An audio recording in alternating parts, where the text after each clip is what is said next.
Hello मेरे प्यारे बच्चों, आपका हमारे इस चैनल पर बहुत बहुत स्वागत है। देखिए, हिंदी मीडियम की केमिस्ट्री क्लास है। ये क्लास 12 की यूपी बोर्ड एग्जाम्स की तैयारी हम करवा रहे हैं। अगर आप लोग यूपी बोर्ड एग्जाम्स की तैयारी जो है ठीक से करना चाहते हैं, केमिस्ट्री सब्जेक्ट का साथ में फिजिक्स का, तो आप हमसे जुड़ करके जो है हमारे चैनल के साथ जुड़ करके आप अपने फिजिक्स और केमिस्ट्री की तैयारी जो है बेहतर कर सकते हैं। देखिए, ये हमारे केमिस्ट्री का जो है ये लगभग 5वां लेसन है, जो उपसह संयोजी यौगिक के नाम से आपके यूपी बोर्ड में सिलेबस में दिया गया है। तो इस 5वें लेसन में हम जो है कई टॉपिक पर हमने जो है चर्चा कर लिए हैं। तो अगर आप लोगों ने हमारा पिछला लेक्चर्स नहीं देखा है तो आप डिस्क्रिप्शन में नीचे प्ले लिस्ट मिल जाएगा, वहां से हमारे सभी वीडियोस को जो है आप देख सकते हैं। देखिए, इससे पहले जो भी अदर लेसन है, पहला लेसन विलयन है, दूसरा लेसन विद्युत रसायन है, तीसरा लेसन रासायनिक बलगतकी है और चौथा lesson D and F block elements है और 5वां लेसन ये आपका उपसह संयोजी यौगिक का बनता है। तो इस 5वें लेसन में लगभग आपका आधा सिलेबस हो गया है और आधा बचा हुआ है। तो कोई बात नहीं, जो चीज आप लोग नहीं पढ़े हैं हमारे डिस्क्रिप्शन में जो है मिल जाएगा प्लेलिस्ट, वहां से आप देख के आप पढ़ सकते हैं। तो आज के इस टॉपिक में हम जो है उपसह संयोजी यौगिक में बहुत ही मोस्ट इंपॉर्टेंट टॉपिक पर चर्चा करने वाले हैं। आज का हमारा जो टॉपिक है प्रभावी परमाणु क्रमांक, इफेक्टिव एटॉमिक नंबर क्या होते हैं, EAN, जिसे शॉर्टकट में EAN के नाम से जाना जाता है। एग्जाम में कभी कभी कोऑर्डिनेट कंपाउंड दे दिए जाते हैं और उसका EAN आपको निकालने को कहा जाता है, और कभी कभी EAN से आप क्या समझते हैं इसके बारे में भी खूब पूछा गया है। तो आज हम इस टॉपिक को देखने वाले हैं और अच्छे से तुरंत जो है चुटकियों में जो है इसको तैयार करने वाले हैं। तो हमारे साथ वीडियो के अंत तक बने रहिएगा। अभी देखिए, यह टॉपिक आपका तैयार हो जाता है। तो चलिए हम जान लेते हैं कि ये प्रभावी परमाणु क्रमांक होते क्या है, इफेक्टिव एटॉमिक नंबर होता क्या है। तो देखिए, अगर हम बात प्रभावी परमाणु क्रमांक की बात करें, प्रभावी परमाणु क्रमांक जिसे अंग्रेजी में भाई प्रभावी मतलब इफेक्टिव हो गया और परमाणु मतलब एटॉमिक हो गया और क्रमांक मतलब नंबर। अब इफेक्टिव का पहला अक्षर ई ले लीजिए और एटॉमिक का ए ले लीजिए और नंबर का एन ले लीजिए, तो तीनों जब मिलाओगे तो EAN कहलाता है। क्या कहलाता है? EAN। तो आपसे एग्जाम में पूछा जाता है कि EAN से आप क्या समझते हो। भाई एक बात तो ये आपकी क्लियर हो गई। दूसरी बात आपसे अब ये एक चीज और जानने रहेगा कि प्रभावी परमाणु क्रमांक जो होता है इसको सिडविक ने दिया। किसने बताया है? सिडविक साइंटिस्ट थे, उन्होंने बताया है। तो वही कहा गया कि सिडविक ने संकर यौगिकों की अस्थायित्व की व्याख्या करने के लिए, देखिए हम पढ़ क्या रहे हैं, हम पढ़ रहे हैं संकर यौगिक कॉम्प्लेक्स कंपाउंड, कोऑर्डिनेशन कंपाउंड पढ़ रहे हैं। तो कोऑर्डिनेशन कंपाउंड में ही आपका EAN आ रहा है, प्रभावी परमाणु क्रमांक आ रहा है। तो सिडविक ने जो है संकर यौगिकों के अस्थायित्व की व्याख्या करने के लिए प्रभावी परमाणु क्रमांक सिद्धांत का प्रतिपादन किया। इतनी बात समझ में आई कि नहीं? किसने किया? सिडविक ने जो है संकर यौगिकों के अस्थायित्व की व्याख्या करने के लिए प्रभावी परमाणु क्रमांक की स्थापना की, यानी इसके बारे में बताया। इतनी बात समझ में आ गई। अब उन्होंने सिडविक ने संकर यौगिकों के अस्थायित्व यानी संकर यौगिकों के अस्थायित्व की व्याख्या करने के लिए क्या नियम बताया। तो देखो, अस्थायित्व समझ रहे हैं ना कि कोई कॉम्प्लेक्स कंपाउंड अगर है तो वो कितना अस्थायी है। जैसे सपोज करिए आपका एक कॉम्प्लेक्स है K4FeCl का होल 6। अब ये हमारा जो कॉम्प्लेक्स यौगिक है ये कितना अस्थायी है। तो देखिए, आप जानते हैं कोई भी हमारा जो यौगिक होता है, यौगिक कोई भी यौगिक ले लो, जैसे NaCl ले लो, NaCl ले लीजिए, या H2SO4 ले लो, या जो है कोई भी यौगिक ले लो। तो जो भी यौगिक होते हैं तो आप उस यौगिक में किसी भी एटम के बारे में अगर आप चेक करते हैं तो क्या चेक करते हो?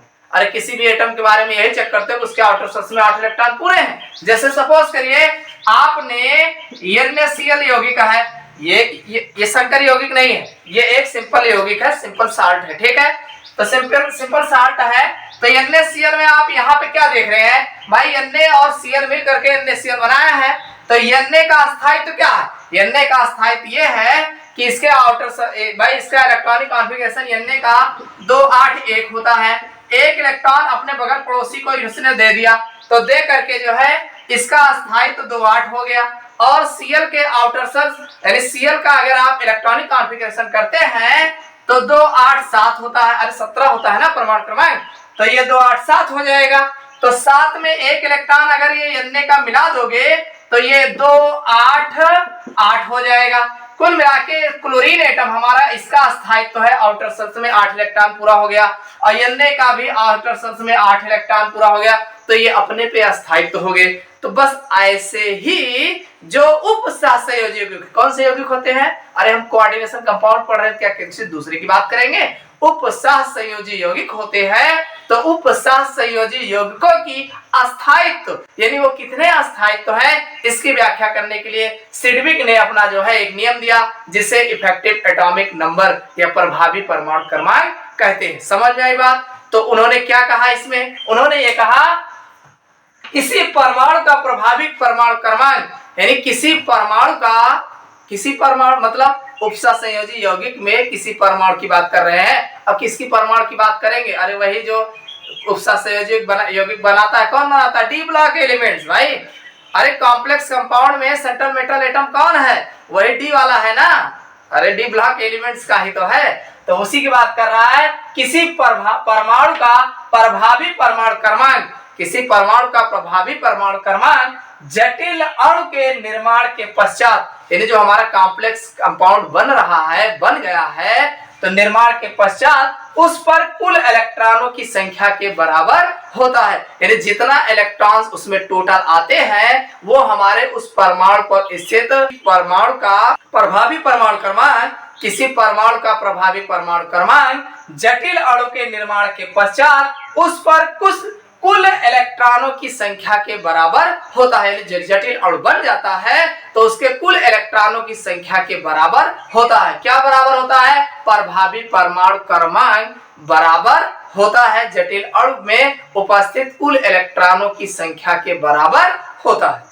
भाई कोई ये हमारा जटिल यौगिक है तो इसका जो प्रभावी परमाणु क्रमांक होगा इसके परमाणु में उपस्थित यानी इसमें उपस्थित कुल इलेक्ट्रॉनों की संख्या के बराबर होता है। इतनी बात समझ में आई कि नहीं? आ गया होगा कि किसी परमाणु का प्रभावी परमाणु क्रमांक जटिल आयन या अणु में उपस्थित कुल इलेक्ट्रॉनों की संख्या के बराबर होता है। समझ में आ गया ना? चलिए ये बात तो क्लियर हो गई।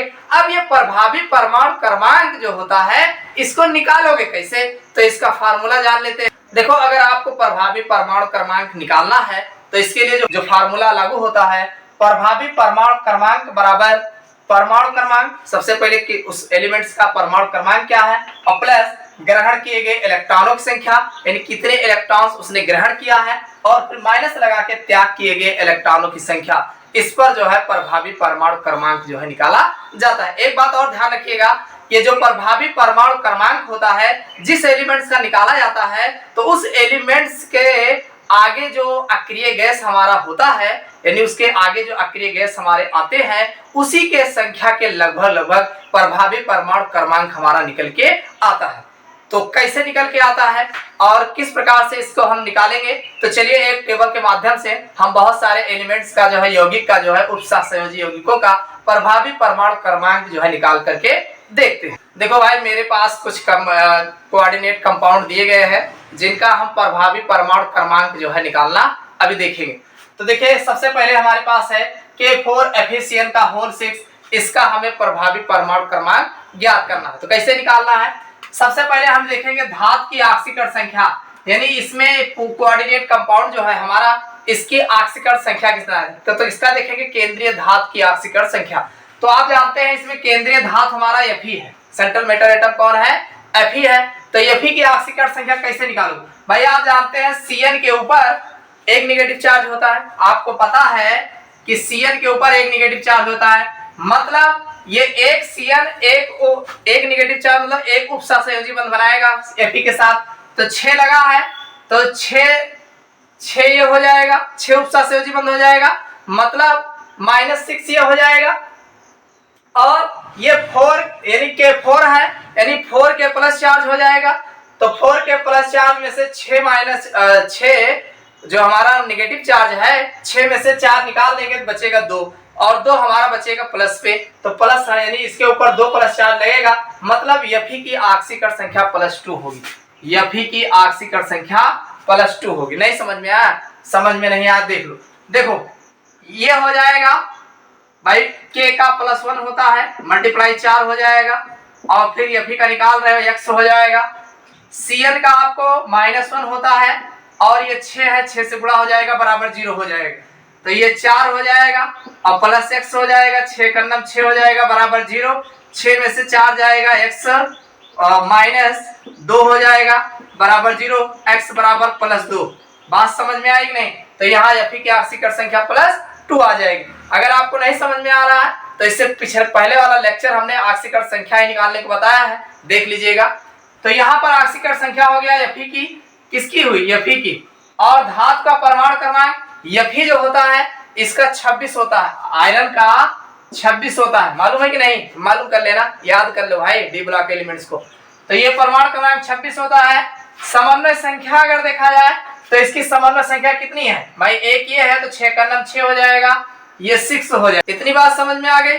तो ठीक है, निकालना कैसे है? निकालने के लिए सबसे पहले परमाणु क्रमांक लिखा जाएगा, मतलब 26, और इसमें जो ये -2 लगा दिया जाएगा क्योंकि जो आक्सीकरण संख्या है उसको घटा दिया जाएगा। उसके बाद एक ब्रैकेट में ये हो जाएगा प्लस, और ये 6 है इसको 2 से मल्टीप्लाई करा दिया भाई। एक उपसहसंयोजी बंध में 2 इलेक्ट्रॉन होते हैं भाई, ये समन्वय संख्या 6 है तो एक 6 उपसहसंयोजी बंध बनाएगा, तो एक उपसहसंयोजी बंध में 2 इलेक्ट्रॉन्स होते हैं तो ये 2 हो जाएगा।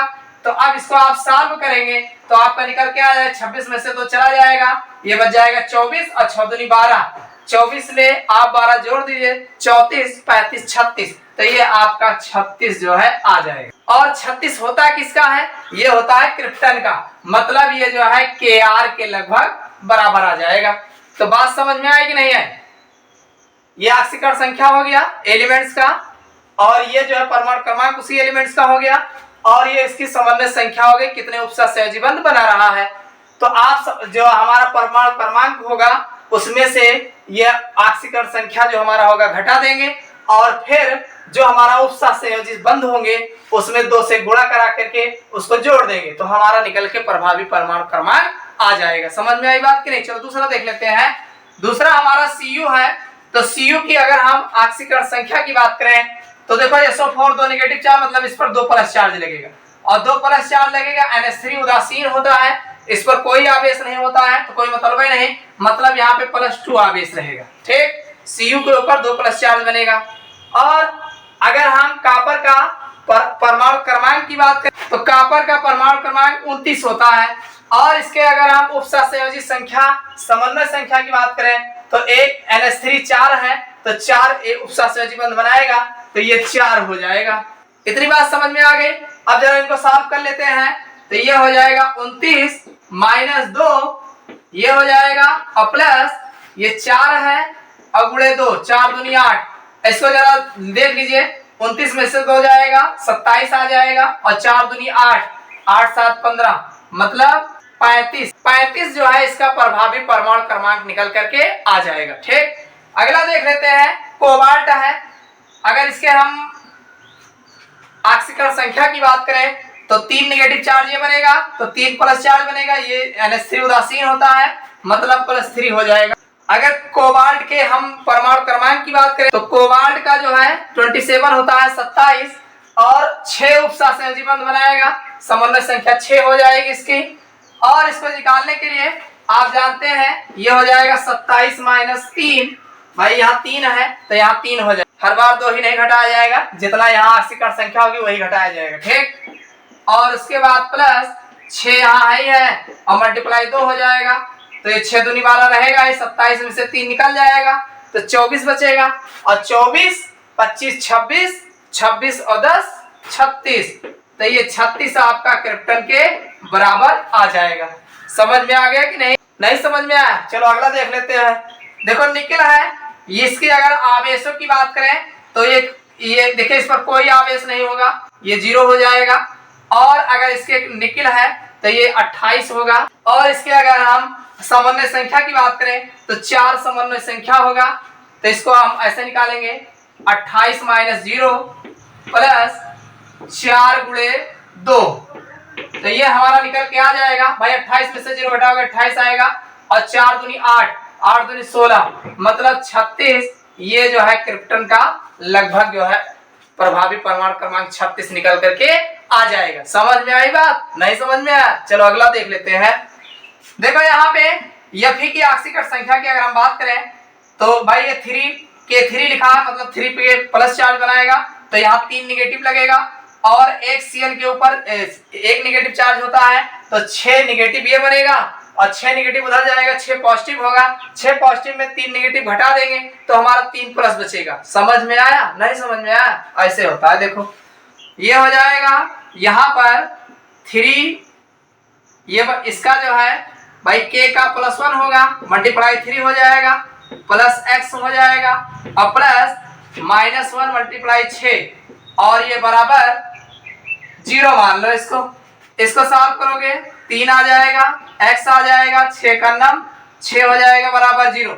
6 में से 3 घटाओगे x -3 आ जाएगा बराबर 0, x बराबर +3। ये जो है आपका +3 जो है ऑक्सीकरण संख्या यहाँ पे निकल के आ जाएगा। समझ में आई बात? अब अगर हम Fe की बात कर रहे हैं तो इसका 26 होगा, और 6 समन्वय संख्या इसकी बन रही है। अब हम इसको निकालेंगे, कुछ नहीं करना है, ये 26 हो जाएगा, और माइनस यहाँ 3 है, 3 हो जाएगा, घटा देंगे, और प्लस 6 है तो 6 रहेगा ही, और 1 में 2 रहेगा, तो ये अब ये आपका 26 में से 3 निकाल दोगे तो 23 आ जाएगा, 23 होगा, और 6 दूनी 12, 23 10 33, और 33 में 2 और जोड़ दो 34 35, तो ये आपका 35 जो है निकल करके समन्वय संख्या आ जाएगी। समझ में आई बात कि नहीं? इस तरीके से हर एक कोऑर्डिनेट कंपाउंड का जो है समन्वय संख्या जो है ज्ञात किया जाता है। देखिए लगभग उसके आने वाले जो हमारा अक्रिय तत्व होता है, अक्रिय गैस होता है, उन तत्वों के लगभग बराबर आता है। कोई एक आध पॉइंट कम ज्यादा हो जाए उसकी बात अलग है। तो इस तरीके से हम प्रभावी परमाणु क्रमांक जो है ज्ञात कर सकते हैं। उम्मीद करते हैं समझ में आ गया होगा। समझ में आया होगा वीडियो को लाइक अवश्य करिएगा, और अगर चैनल पर मान लीजिए नए हो तो सब्सक्राइब कर लेना, ताकि अगले वीडियो का नोटिफिकेशन आपको प्राप्त हो सके। इस क्लास में बस इतना ही, फिर मिलते हैं अगले क्लास में नए लेक्चर के साथ।